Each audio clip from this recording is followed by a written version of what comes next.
So obviously we've got a close finish with the MVP in which, we've got two centers battling it out and Giannis falling in that weird category where is he a center or is he a forward, those kind of things. But got me thinking a little bit about the positions of an NBA team and I guess the differences between what makes a good team and a average team and then a below average team.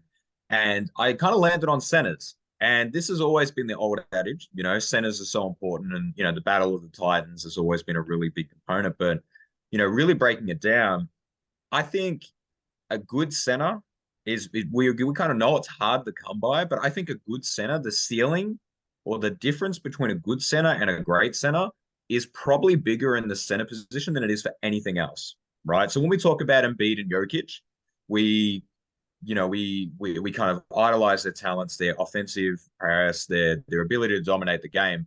But then you think about every other team's center, and obviously they naturally have to match up against those players. And who really starts to parallel that, right? So Zubac is someone who, you hear about being pretty solid, but clearly not on their level, right? And that's a name that comes to mind. Brook Lopez, obviously there, but he's no longer really on that all-star level anymore. Al Horford's quite old.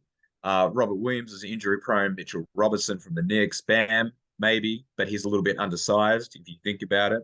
But I guess my point is that these centers, right, that every team needs to have a center to stay competitive, obviously to match up against these great centers. But I think though the divide is probably biggest in that center position than it is for forwards and it is for guards. What do you think? If you follow my train of thought here. I think the I think it's got to go back to the traditional center spot. I think if you think back to 20 years ago and then even go further back 30, 40 years ago, when obviously there's a lot of great centers in the league back then, it was really a position where you dominated by size and strength to a certain extent.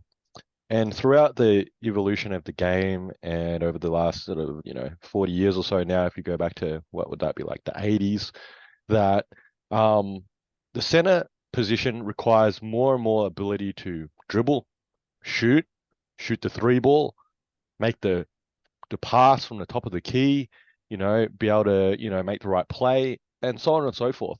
And not every big man has obviously got that skill set. So now you're sort of in the era of the traditional center where, he's obviously tall and, strong, I guess, in that sense, but lacks certain components of the modern game that is required. And obviously the superstar centers like Jokic, like Embiid, probably the top two and and obviously two MVP candidates this year, have pretty much all of that package. They can handle, they can pass. Jokic is on average nearly 10 assists a game. He makes the right play. They grab double digits rebounds.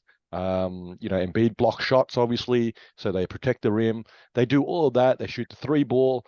And obviously, that's why they're that tier. And if you think about some other centers, and it's funny because you're talking about centers, because I was looking at some of box scores and some player stats and stuff in the last few weeks. And, names that jump into mind like Boban. If Boban played 20 years ago, he would be a starting center that probably would dominate. Yeah, Boban would be, would have been like Sean Bradley, but with a game. Yeah, in that sort of sense, with the physical presence of actually being a big man in the paint. Another one jumps to mind, Andre Drummond. Yeah, Andre Drummond, not that many years ago, 5 seasons ago or so, was averaging like 15 points and 15 rebounds. They're crazy stats. They're crazy stats. But at the moment, he comes off the bench for Chicago, plays like, I don't know, 12, 15 minutes a game, averaging like 5 and 5. All right. Because he doesn't have this full skill set. That's the point. Yeah, he's a big man. He grabs rebounds, feels the pain, but he doesn't really make, he's not really known for making plays, making assists. Doesn't really handle the ball that well. He's on Shakti a bit nowadays. He can't dribble, he can't shoot the three ball. He's not getting minutes.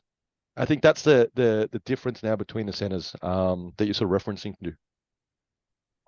Well, I think maybe that amplifies my point a little bit that these truly great centers who can stay on the court because of the skill set that they can't be matched by the average player. And so therefore, there's not actually that many people to go up against them, right? So when we think about the best player on teams, I think if we really dedicate ourselves to 30 teams and the best player, I think we could confidently say that two or three have a center as their best player, right? And even on teams like Miami, where Bam or Jimmy or even Tyler Hero, depending on how you want to get into it, like it's not a clear cut, the center is their best player. And so it's clearly the position that obviously at the top of its game is MVP caliber, clearly dominant, clearly can not be stopped, right? Like Joel Embiid, if healthy in the playoffs, we're pretty confident is going to be quite a force that no other team's really going to be able to handle and is going to naturally double into. But, it's so far few in between. And so it's the easiest position to almost be great at.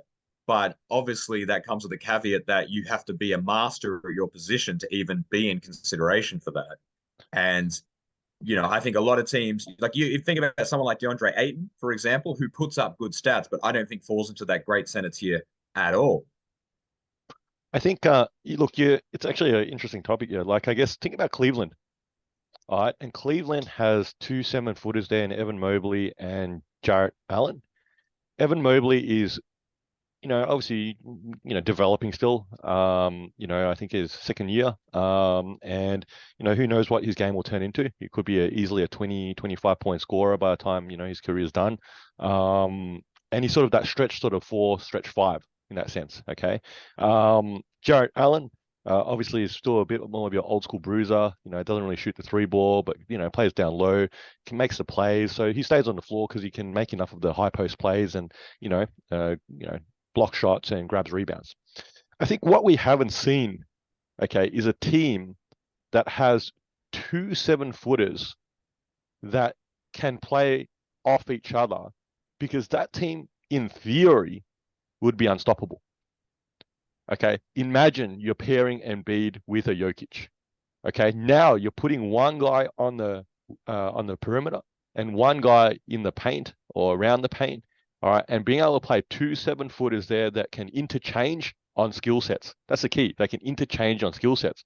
Okay, so for example, when the Bulls make subs, Vucevic comes off, they put Drummond on, they lose a bunch of skill sets there, and that happens across the board in any sort of team. You make your sub, your reserve comes on, and they clearly are reserved for a reason. They don't handle the ball as well, they don't shoot as well, they don't rebound or defend as well, so on and so forth.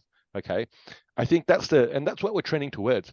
And I think that's where, like, Victor, Wembanyama, Chet Holmgren. I know you're not high on Chet Holmgren, but he has the same similar sort of skill set, and more big men that slowly and surely develop that will enter the league over the next few years. If you could pair 2 of those 7-footers that had that sort of skill set, now that would be a team that I don't think anyone would want to play against. Well, yeah, I guess especially to double down on the point that we're making that not many teams even have one good center. So if a team had to deal with 2, then that will be a problem. I mean, Cleveland really is sitting on that. If Mobley can pop, then they're a completely different look. But when we talk about Cleveland and their threat, it does fall on the backcourt a little bit. They anchor the defense, but we don't worry about that on the scoring side of things. And it's an oversimplification, but when you have a dominant center who can put the ball in the basket, it really opens up everything, right? And it opens up 3-pointers because you have to double the center and those kind of things. And I feel a little bit like Shaq right now. I think this is what Shaq references sometimes, is that if you really dominate the paint, it just makes everyone open up and it's easy. So. Yeah, and I think, look, at the end of the day, and why I referenced 2 players that 2 7-footers, because when you take a 7-footer or take any player effectively out of the paint, put them on the perimeter, the game style changes. If you look at, say, Kevin Love, he's played a good case there. I think K Love in T-Wolves, where he obviously was, he could shoot the 3 ball, but he played a lot more low post. They'll dump him the ball. He averaged 25 points a game and like 12 boards. Okay. But then obviously as his game evolved, as he got older, they sort of slowly but surely pushed him to perimeter.